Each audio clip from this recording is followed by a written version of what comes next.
नमस्कार दोस्तों, आज हम सुनाएंगे आपको हरियाली तीज की व्रत कथा।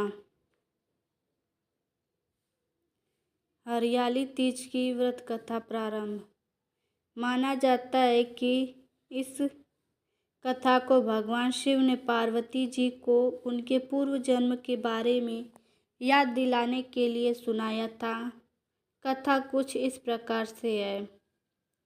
भगवान शिव माता पार्वती से कहते हैं कि हे देवी, तुमने मुझे अपने पति रूप में पाने के लिए 107 बार जन्म लिया, परंतु फिर भी तुम मुझे अपने पति के रूप में न पा सके।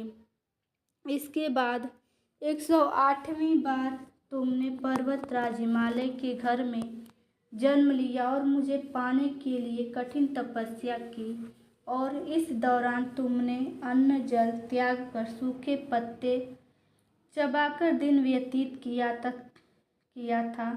मौसम की परवाह किए बिना तुमने निरंतर तप किया। तुम्हारी कठोर तपस्या देखकर तुम्हारे पिता हिमालय राज भी तुमसे अत्यंत क्रोधित हो गए थे, परंतु फिर भी तुम मेरी आराधना में लीन रही। ऐसी स्थिति में एक दिन नारद जी तुम्हारे घर पधारे। जब तुम्हारे पिता ने उनसे आगमन का कारण पूछा तो नारद जी बोले, हे गिरिराज, मैं भगवान विष्णु के भेजने पर आया हूँ। आपकी कन्या की घोर तपस्या से बहुत प्रसन्न होकर उससे विवाह करना चाहते हैं। इस बारे में आपकी राय जानना चाहता हूँ।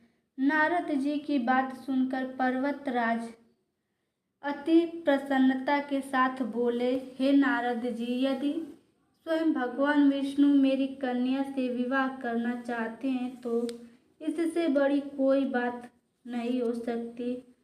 मैं इस विवाह के लिए तैयार हूँ। शिव जी पार्वती जी से कहते हैं, तुम्हारे पिता की स्वीकृति पाकर नारद जी विष्णु जी के पास गए और यह शुभ समाचार सुनाया। लेकिन जब तुम्हें इस विवाह के बारे में पता चला तो तुम्हें बहुत दुख हुआ। तुम मुझे यानी कैलाशपति शिव को मन से अपना पति मान चुकी थी।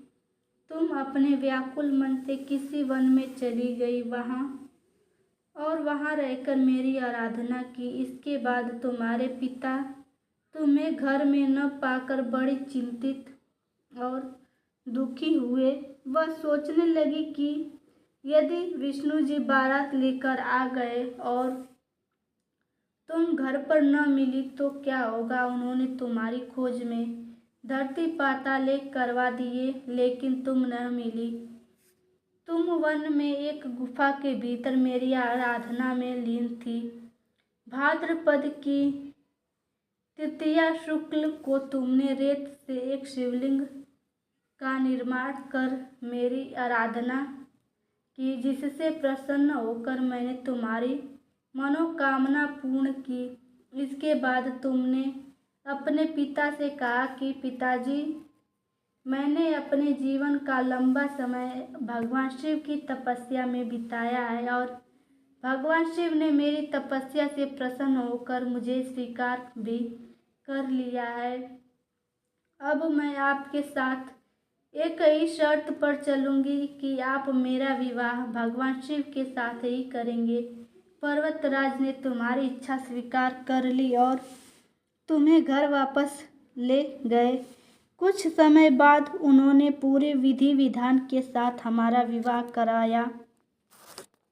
भगवान शिव ने इसके बाद बताया कि हे पार्वती, भाद्रपद शुक्ल तृतीया को तुमने मेरी आराधना करके जो व्रत किया था, उसी के परिणाम स्वरूप हम दोनों का विवाह संभव हो सका है। इस व्रत का महत्व यह है कि मैं इस व्रत को पूर्ण निष्ठा से करने वाली प्रत्येक स्त्री को मन वांछित फल देता हूँ। भगवान विष्णु ने पार्वती जी से कहा कि इस व्रत को जो भी स्त्री पूर्ण श्रद्धा से करेगी, उसे तुम्हारी तरह अचल सुहाग प्राप्त होगा। हरियाली तीज व्रत कथा समाप्त।